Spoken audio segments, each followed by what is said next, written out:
Bueno, buenos días a todos. Vamos a dar inicio al Ateneo Central del día de la fecha. Hoy está a cargo del Servicio de Reumatología.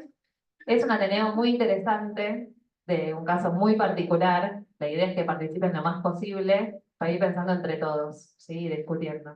Lo van a presentar la doctora Lorena Guerini, médica de planta, y Luz Cardoso, residente del segundo año del Servicio de Reumatología. Bueno, buenos días a todos. Gracias por venir y por invitarnos para hacer el Ateneo. Este Ateneo se llama Paciente de 14 años con fiebre, rash y taquipnea, un desafío diagnóstico. Para comenzar, tenemos una mujer de 14 años que el motivo de consulta fue fiebre recurrente, rash en miembros inferiores, artralgias y mialgias. ¿Algo más que le gustaría saber sobre esta paciente para ir conociéndola un poco más?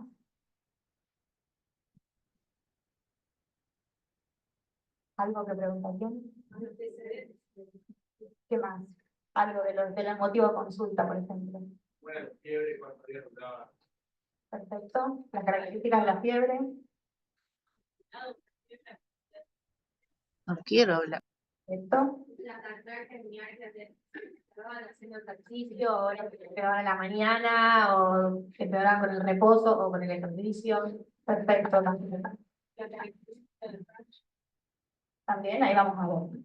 Para sumar más información a esto que están preguntando, la enfermedad tenía 6 meses de evolución, pero la fiebre episódica tenía un episodio por mes que duraba entre 3 y 4 días. Las artralgias que referían eran rodillos, tobillos, pies, carpos y manos, y tenía una mialgia generalizada. Como antecedentes personales que también querían saber, tenía infecciones de vía aérea superior recurrentes, manejados por el pediatra, en algunas oportunidades necesitaba antibióticos, tenía fiebre también, tenía cuadros de broncoobstrucción a repetición, la mayoría del último año, una internación a los 5 años con neumonía bacteriana y un episodio de sinusitis que requirió antibiótico-terapia también.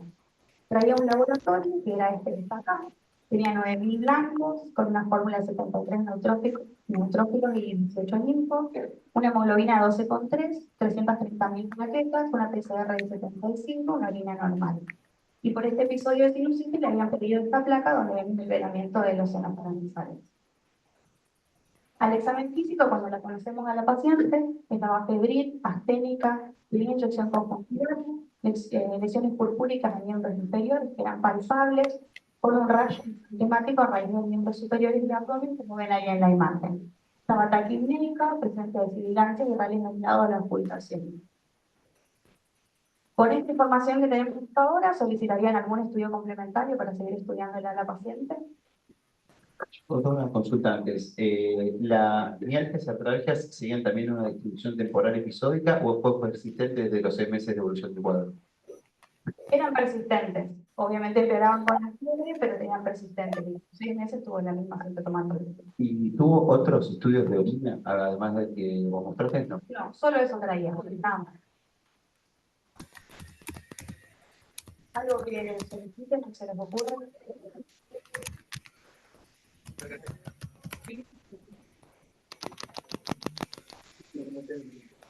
Sí, siempre son motores. O sea, pedirían la placa, ¿qué más? La placa de tórax. Bueno, yo agregué un laboratorio en búsqueda de parámetros inflamatorios, además de los citogramas, citopenias, etcétera, o sea, la plaquetosis. De las imágenes también, la verdad que la placa de senos es muy poco sensible específica para el diagnóstico de sinusitis. Habría que elaborar la situación de sus senos paranasales, eventualmente y según la evolución. Y lo que no sé es si en el examen clínico hay artritis, además de artritis, lo que no pude buscar. No tenía artritis, solo artritis. Solo artritis. Artritis. Y que por supuesto incluye funciones musculares, el examen de la determinación del laboratorio, además de los parámetros inflamatorios. Bueno, nosotros lo que veíamos entonces, como dijeron, un laboratorio de ingreso, que era este acá, tenía 11.000 blancos, con 10,5 de hemoglobina, unas plaquetas de 425.000, los marcantes elevados del PCR de 144, un eritro de 117, función renal hepática normal, un sedimento urinario que iba normal, como el previo que traía, y una orina de 24 informada 221 proteínas día. Como habían dicho, le pedimos la placa de tórax, que es la que ven acá. Y algo que llame la atención en el laboratorio o en la placa, algo, y pedirían algún otro estudio basándose en estos resultados.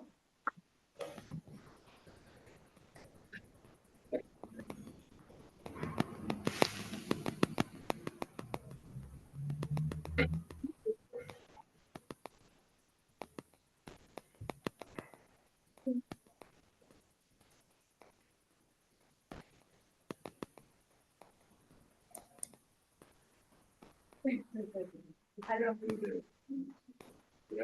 después habría 24 horas para caracterizar esa proteinúria, si es tubular. Esas de ¿Ah, esas 24 24 horas. Sí, sí, sí, esas de 24 horas. Y albúmina, eso. O beta-2, albúmina. Alguno tenía de 150. En esa línea 24, ¿no? Y para repetir lo que dice el doctor, que estudia también complementos, FAN, DNA, como toda la parte de la inmunología, teniendo en cuenta estos resultados de los parámetros derivados de inflamación, ¿no? Bueno, tomando todo lo que dijeron, nosotros pedimos una valoración oftalmológica que informa una epifleritis leve, pedimos serologías que fueron todas negativas, tenía un cuadro de vía aérea superior, por eso pedimos un virológico que dio positivo para el coronavirus. Pedimos también PP, que dio de serie, una PCR para Mycobacterium que fue negativa. Una biopsia de piel, considerando las lesiones en piel que tenía, que dio vasculitis leucocitoclástica. Una inmunológica, también sumando a estos laboratorios, tenía FAR negativo, complemento normal, el dosaje gamma globulina también normales. Y un ataque macizo-facial que tenía por esa sinusitis que tenía como antecedente, que es esta la que vemos acá, que tiene engrosamiento mucoso bilateral. Teniendo en cuenta esta placa inicial, le habíamos pedido también una tomografía de alta resolución de tórax, que es la que pueden ver acá, que es evidentemente patológica, que tiene nódulos de palpitación. Me gustaría saber si la doctora Juárez o el doctor Colón quieren decir algo más sobre cáncer o algún diagnóstico diferencial. No, preguntarán qué hace la tuberculosis aquí. A mí me la presenta esta paciente, creo que consultorio externo, que es por donde entró al hospital, y me la presenta un paciente con un síndrome febril prolongado de 3 semanas de evolución, con dolor en miembros inferiores, pero inespecíficos, obviamente después con un relato más dirigido surge todo esto que cuentan las chicas, con una radiografía con imágenes dudosas y una tomografía con imágenes cavitadas. Además refería muchas tenias, pérdida de peso, decaimiento, tenía las lesiones en piel que eran compatibles con el eritema nodoso, que suele darse también en la tuberculosis, y tenía reacciones de fase aguda con anemia, que también es orientativo a tuberculosis. Ante una paciente que no estaba en buen estado general, esta paciente reunía un poco de criterios como para medicar. Tenía clínica y tenía radiología sospechosa de tuberculosis. Pedimos todos los estudios que corresponden para ver si era o no era, pero sabiendo que con esas imágenes pulmonares no eran las imágenes características de TBC. Por lo general la TBC, si ustedes ven la imagen de la derecha, que es una imagen cavitada, no es así la cavidad de la tuberculosis. Por lo general tiene paredes un poco más finas y tiene compromiso pulmonar a la vuelta, por compromiso alveolar. Y las imágenes nodulares tampoco suelen ser así estipuladas como las de la izquierda. Si bien no parecía una tuberculosis, ante una paciente grave sin diagnóstico decidimos medicarla empíricamente y bueno, después con la evolución y con el diagnóstico final que van a meditar las chicas, se decidió su fin. Sí, totalmente de acuerdo con Isabel. El primer diagnóstico diferencial, sobre todo con la imagen de la derecha, que es una imagen con una cavidad neoformada de paredes gruesas, y en el medio que nosotros trabajamos, claramente es tuberculosis. Y en la imagen de la izquierda tenemos 3 nódulos, 2 o 3 nódulos de límites netos, homogéneos, también un poco articulados, bien periféricos, que si bien no son típicos de tuberculosis, uno no lo puede descartar. Si en contexto, como dijo Laura, totalmente. Y además, me parece también hay que agregar clínicamente la afectación de senos que persiste, porque la monarquía de senos es patológica, y también la afectación inflamatoria con, digamos, las mialgias, artralgias, la evidencia clínica no sostenida, creo que es un cuadro multisistémico con afectación de parénquimas puntuales y una biopsia de piel patológica. El estudio de la vasculitis creo que habría que ampliarlo en este contexto de afectación. Nada más. Muchas gracias por tu aporte y sí, vamos a ir sumando más puntos con todo eso que fue. Como había hecho la doctora Fuente, y después de toda la discusión de la paciente y evaluarla, hice tratamiento tuberculostático con 4 drogas y antibiótico terapia con ceftriaxona y enamina. Entonces, para resumir, teníamos una paciente femenina de 14 años con un síndrome febril, sinusitis crónica, una epifleritis, de compromiso pulmonar por nódulos y cavitaciones, la anemia y los ataques de fase aguda elevado. Posteriormente tuvimos el ANCA positivo, CPR3 positivo, llegando al diagnóstico de granulomatosis con poliangiitis, antes llamado enfermedad de Leber. Con este diagnóstico se hizo tratamiento dirigido para la enfermedad, empezó con pulsos de corticoides, metilprednisolona 1 gramo día por 3 días, continuando después con metrednisona 50 miligramos día oral. Y también el tratamiento inmunosupresor, que tiene una fase de inducción, que recibió ciclophosphamida, 6 pulsos totales en venoso, a 500 miligramos por cuadrado, continuando con la fase de mantenimiento, con la azathioprina 1.5 miligramos kilo día oral también. ¿Sí? Para ver un poco la evolución imagenológica que tenía, estas son las imágenes iniciales que habíamos visto, que habíamos discutido. Después del tratamiento de inducción, estas son las imágenes residuales que tienen los pacientes. Quiero acotar a ver más de la parte de las imágenes. Esto es como está descrito en la enfermedad, que son los nódulos, que es complicación muy frecuente, un órgano blanco muy frecuente, que se da en el 90% de los casos, y con tratamiento adecuado se ve como lo que quedó es la necrosis que se produjo dentro de los granulomas. Y ahora habrá que esperar el tiempo a ver cómo se resuelve.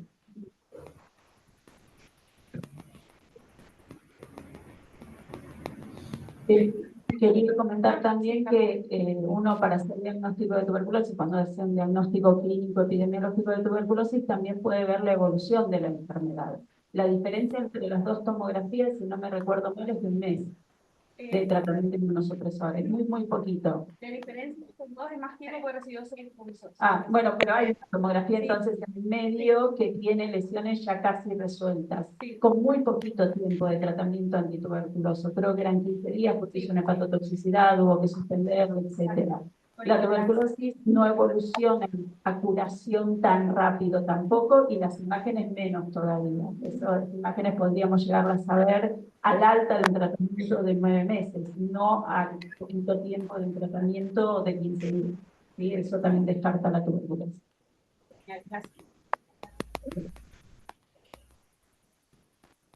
Bueno, en esta segunda parte nosotros queremos compartir con ustedes los datos más relevantes de este grupo de enfermedades.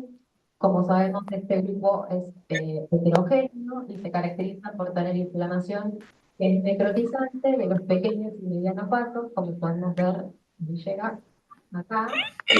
Esta vasculitis se va a asociar con anticuerpos ANCA, que son los anticuerpos dirigidos contra la región citoplasmática del neutrófilo. Dentro de este espectro de enfermedades conocemos 3 entidades bien diferenciadas, que son la granulomatosis de Wegener, que anteriormente tenía ese nombre y ahora la llamamos como granulomatosis con poliangiitis, la poliangiitis microscópica y la granulomatosis eosinofílica con poliangiitis, también antes conocida como Church-Strauss. En pediatría, este tipo de enfermedades es bastante raro, como verán, la incidencia es baja, es de 1 en 1 millón comparado con la población adulta. Sí tiene una prevalencia para el sexo femenino, y la edad del diagnóstico varía entre los 11 y 14 años. Con respecto a la edad adulta, no hay diferencias en cuanto al género.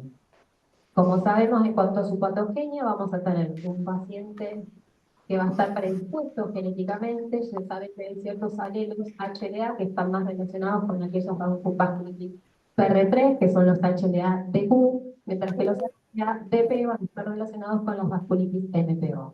Entonces vamos a tener un paciente predispuesto genéticamente, donde hay un gatillo inicial, que dentro del gatillo podemos encontrar factores ambientales como el sílice, el mercurio, fármacos como la naloxona, algunas drogas como la cocaína adulterada con antiparasitarios, y dentro de los agentes infecciosos vamos a tener virus y bacterias, siendo el Staphylococcus el más frecuente. Este gatillo inicial que va a hacer es estimular a los neutrófilos, que dentro de ellos tenemos los gránulos con PR3 y MPO. Cuando el neutrófilo degranula, va a liberar no solo PR3 y MPO a su superficie, sino también va a liberar enzimas que van a ser proinflamatorias, citoquinas proinflamatorias. Estos neutrófilos que ya están alterados, que ya van a perder su función normal, lo que van a hacer es acumularse. Al acumularse van a finalmente a formar lo que es el granuloma, que vamos a tenerlo en el tracto biliario superior, del biliario inferior, en menor medida a nivel renal.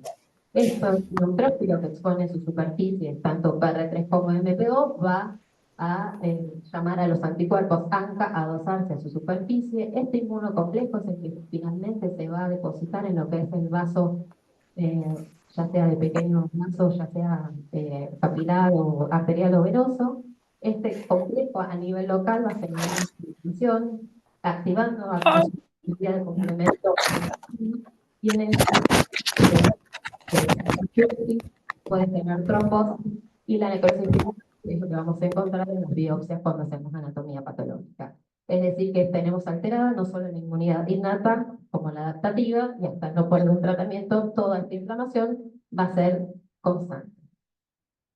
Con respecto a las formas clínicas, decimos que hay 3 subtipos, donde también definidas con un nombre y apellido, pero lo más importante en ellas, vamos a ver más adelante, que no solamente es el nombre, sino qué relación tiene con los antígenos, tanto PR3 como MP2, porque ellos van a determinar qué fenotipo clínico van a tener nuestros pacientes. Dentro de estas 3 variantes, la más frecuente, la granulomatosis, con poliascitis, en frecuencia, seguida por la poliascitis microscópica y en último lugar por la granulomatosis eosinofílica. Como dijimos, este es un espectro de enfermedades, entonces las manifestaciones clínicas que podemos ver acá se comparten entre las 3, siendo algunas más frecuentes en una patología que en la otra. Señaladas con las flechas son las que están más relacionadas con la paciente que acabamos de presentar. Habiendo dicho esto, vamos a ampliar lo que es el compromiso de esta paciente, donde en la mayoría de los pacientes, en el 50%, como vemos acá, van a haber síntomas constitucionales, que era lo que más refería la paciente al inicio. El compromiso de la vía aérea superior es muy frecuente, entre el 50 y el 80%, donde tenemos diferentes manifestaciones clínicas, de congestión nasal, epistaxis, úlceras, mastoiditis, sinusitis crónica, como tenía nuestra paciente, hipoacusia u otitis. También hay otras manifestaciones que son más severas, que tienen que ver con mayor tiempo de evolución y con mayor gravedad, que son la deformidad en silla de montar, la perforación del tabique nasal, que esto generalmente lo vemos en aquellos pacientes con vasculitis severa, y a nivel de, podemos encontrar una estenosis subglótica, que la podemos observar en esta tomografía. En cuanto al compromiso cardíaco, tenemos diferentes manifestaciones como arritmias y pericarditis, otras lesiones en piel, como tenía nuestra paciente, es variable, pueden presentar desde púrpuras, nódulos, ulceraciones. Lo que sí es general es que se afecten siempre los miembros inferiores, a diferencia de otras vasculitis. Con respecto al compromiso renal, es variable y vamos a encontrar desde hematuria, proteinuria, glomerulonefritis rápidamente progresiva e insuficiencia renal.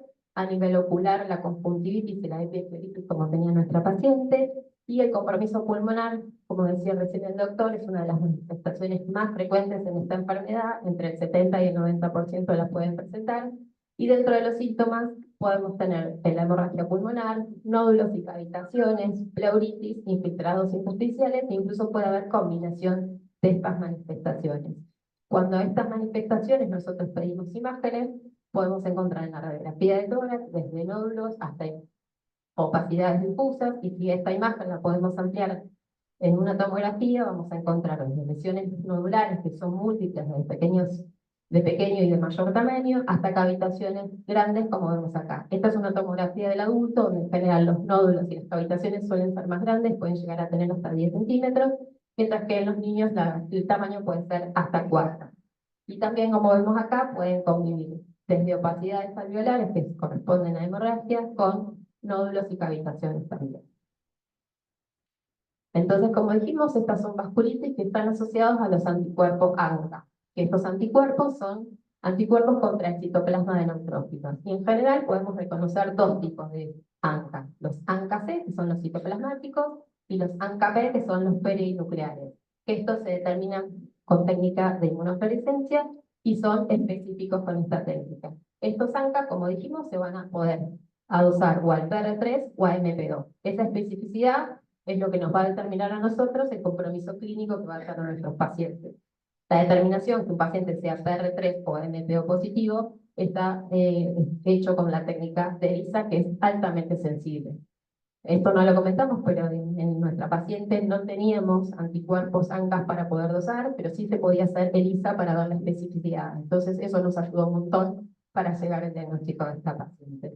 Y además, al saber esta especificidad que es característica de cada subtipo, sabemos que el ANCA-CPR3 es categórico específico en el 75% de las granulomatosis con poliangiitis, mientras que el ANCA-P-MPO es mucho más frecuente en la poliangiitis microscópica. Entonces, como dijimos, este grupo de 3 enfermedades forman parte de lo que es un espectro de enfermedad y que el fenotipo y la especificidad del ANCA va a estar determinado de acuerdo a la presencia de cada uno. Es decir, que en el extremo de la izquierda vamos a tener las formas, por eso está en verde, las formas más leves, que están asociadas con el PR3 positivo, que son fórmulas más granulomatosas, donde va a estar afectado no solo el tracto respiratorio superior y el inferior, y es muy raro el compromiso renal. Este grupo tiene bajo riesgo de mortalidad, pero sí tiene mucho riesgo de recaída. Por eso lo importante de pensar en estas enfermedades para poder instaurar un tratamiento oportuno. Y en el extremo de la derecha, las formas más severas, donde están relacionadas más con enfermedad mortal, con más vasculitis, y estas son ANCA MPO positivo. Estos tienen alto riesgo de mortalidad, pero bajo riesgo de recaída. Y en las zonas del medio vamos a tener formas mixtas, donde pueden convivir formas vasculíticas y granulomatosas, que en general son PR3 positivos, y que el riesgo va a ser intermedio, no solo por la recaída, sino también por la mortalidad. Y depende, si mi paciente se encuentre más hacia la izquierda, van a ser formas más leves, y si se encuentra más hacia la derecha, van a ser enfermedades más severas. Entonces, ¿cómo llegamos al diagnóstico de nuestra paciente? Criterios diagnósticos no tenemos en pediatría, así que nuestro pilar para el diagnóstico son 3: los datos clínicos, los datos del laboratorio y la histología. Dentro de los datos clínicos vamos a preguntar sobre y vamos a ver qué síntomas generales tiene el paciente y qué síntomas específicos de órgano tiene. Y en base a eso poder hacer diagnósticos diferenciales con las enfermedades que nosotros vemos. Por ejemplo, si un paciente que tiene vasculitis y compromiso renal, uno de los diagnósticos diferenciales es el lupus. Si hay granulomas encontrados en biopsia, sarcoidosis también puede ser un diagnóstico diferencial. Y obviamente a veces hay inmunodeficiencias que pueden simular vasculitis ANCA también. Con respecto al laboratorio, en general tenemos siempre datos inespecíficos de nuestras enfermedades, que son los reactantes en fase 1 aumentados, pero bueno, si hay disfunción orgánica, por ejemplo, a nivel renal, vamos a encontrar la función renal alterada. Otra de las cosas que dijimos, obviamente vamos a pedir los anticuerpos que son específicos. Si tuviéramos compromiso del tracto respiratorio tanto superior como inferior, las imágenes también nos van a ayudar, y la histología es lo más categórico que podemos tener, pero sin embargo podemos tener algunas biopsias que son negativas, y esto está relacionado con que las lesiones pueden ser segmentarias. En especial a nivel renal, donde en la biopsia renal no tenemos imágenes para poder ir a documentar en ese lugar, a diferencia de lo que es el pulmón. Con respecto al tratamiento, nosotros tenemos guías europeas que son consensos, donde consta de 2 fases. La fase inicial, que es una fase de inducción, que puede durar entre 3 y 6 meses, y como objetivo tiene disminuir la inflamación, controlar la enfermedad y limitar el daño. Y una segunda fase, que es la de mantenimiento, donde los objetivos son sostener la remisión, minimizar los efectos adversos del tratamiento y prevenir las recaídas. Esta fase no debería durar menos de 3 años porque esto aumenta el riesgo de recaída. Con respecto a qué utilizamos en aquella enfermedad severa, que sería el caso de nuestra paciente, nosotros para la inducción lo que utilizamos son pulsos de corticoides endovenosos y ciclofosfamida endovenoso. Y como mantenimiento vas a continuar con dosis de esteroides que sean en orden decreciente, y tenemos 3 opciones de inmunosupresión, donde la más frecuente utilizada es la azatioprina, que es la que está utilizando nuestra paciente. Y dentro de lo que es una enfermedad no severa, que es aquella que está más localizada, que no es tan sistémica, el tratamiento de inducción lo hacemos con metotrexate, y en este caso los corticoides podríamos iniciarlo por vía oral, no es necesario hacer pulsos de corticoides, y continuar un mantenimiento con la misma. Y para ir ya casi terminando, nos gustaría compartir con ustedes nuestra experiencia. En nuestro servicio tenemos una cohorte de pacientes con vasculitis ANCA, que son de 26 pacientes, donde el 88% son mujeres. Esto, por suerte, nos coincide con la biología que es frecuente en mujeres, donde la edad media del diagnóstico de nuestra población es de casi 11 años, y a diferencia de lo reportado, en nuestra cohorte, la poliangiitis microscópica fue la entidad nosológica más prevalente. Cabe destacar que de la cohorte que nosotros tenemos 2 pacientes, de las que presentamos hoy. 2 pacientes que desarrollaron estenosis subglótica y una de ellas además un granuloma periorbitario. Y esto, sin ninguna de estas pacientes tuvo compromiso renal. Y en una de ellas tuvimos que utilizar rituximab por refractoriedad de la enfermedad.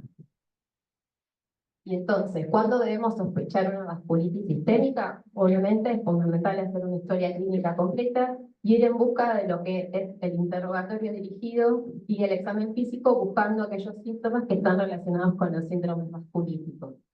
Dentro de ellos, como ven marcado, resaltado en rojo, son todas las manifestaciones que tenía nuestra paciente. Entonces vamos a interrogar bien sobre lo que son los síntomas constitucionales, las lesiones cutáneas, que como ven pueden ser variables, manifestaciones neurológicas, compromiso torrinológico y ocular, compromiso musculoesquelético, el compromiso pulmonar y el compromiso renal.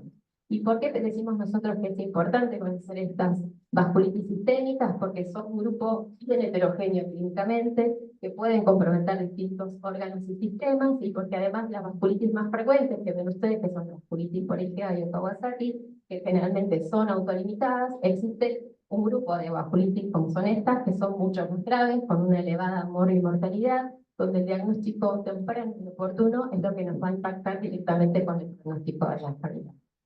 La sospecha clínica es importante para establecer una terapia temprana y adecuada, y por suerte en los últimos años la mortalidad de estos pacientes disminuyó gracias al avance terapéutico. Y recordar siempre que el trabajo debe ser multidisciplinario. Esta es parte de la bibliografía que nos parece más importante compartir con ustedes, y muchas gracias.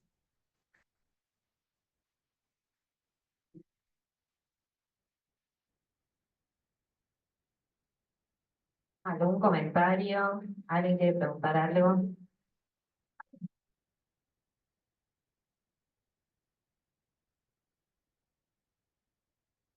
Hola, gracias, re lindo el Ateneo. La paciente estuvo en la 10 y solo decir una cosa que es una obviedad y que para ustedes está más que claro, que fiebre no siempre es infección, pero que nosotros en pediatría siempre pensamos fiebre como patología infecciosa y que estos pacientes son un desafío muy grande porque su cuadro clínico muchas veces se superpone o las manifestaciones clínicas, astenia, pérdida de peso, fiebre, se superponen con un montón de otras patologías que podrían ser infecciosas, pero que lo que hemos aprendido en conjunto en los últimos años es que urge resolver la enfermedad de base y que si implica inmunosuprimir al paciente, a veces tenemos que tenerle más miedo a la patología inflamatoria, autoinmune, inmunológica, que a la infecciosa que podemos contener y que muchas veces el tratamiento se inicia dirigido hacia varias cosas para no dilatar o no posponer la inmunosupresión, que es lo que el paciente realmente necesita. Son un desafío, se trabajan en equipo y son muy interesantes, por lo menos para nosotros fue muy interesante tenerlo en la sala.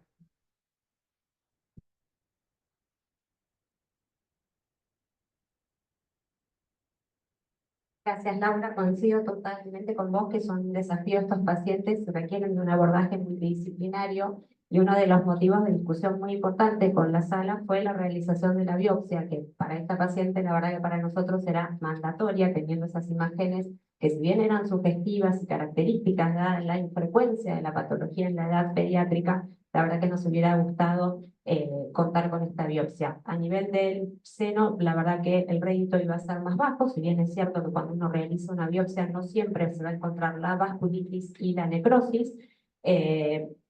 La casuística en general indica que en los pacientes en los que se realiza la biopsia a veces es bajo el rédito, pero en patología poco frecuente es un punto importante que nos ayuda a poner el diagnóstico. Cuando Isa decía que se había realizado la biopsia a los 15 días fue a raíz de esto, porque se habían suspendido los tuberculostáticos, y como había que iniciar ya con la inmunosupresión, porque la paciente estaba demasiado sintomática y no arribábamos a la biopsia, por eso es que se hizo con o con intervalos tan cortos las tomografías de tórax. Pero la verdad que en esta paciente hubiera sido muy interesante contar con la biopsia.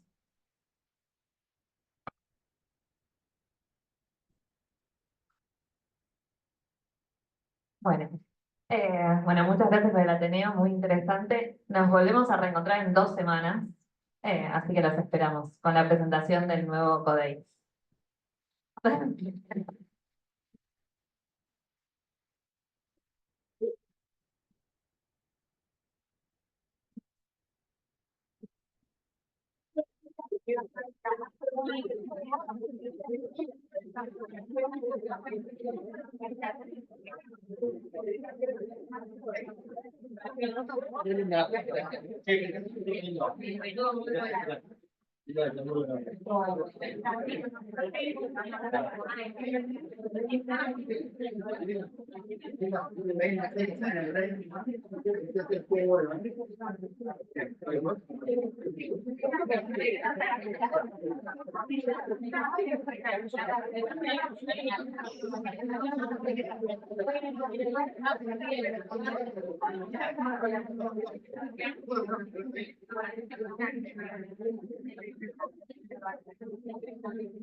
Todo muy bueno.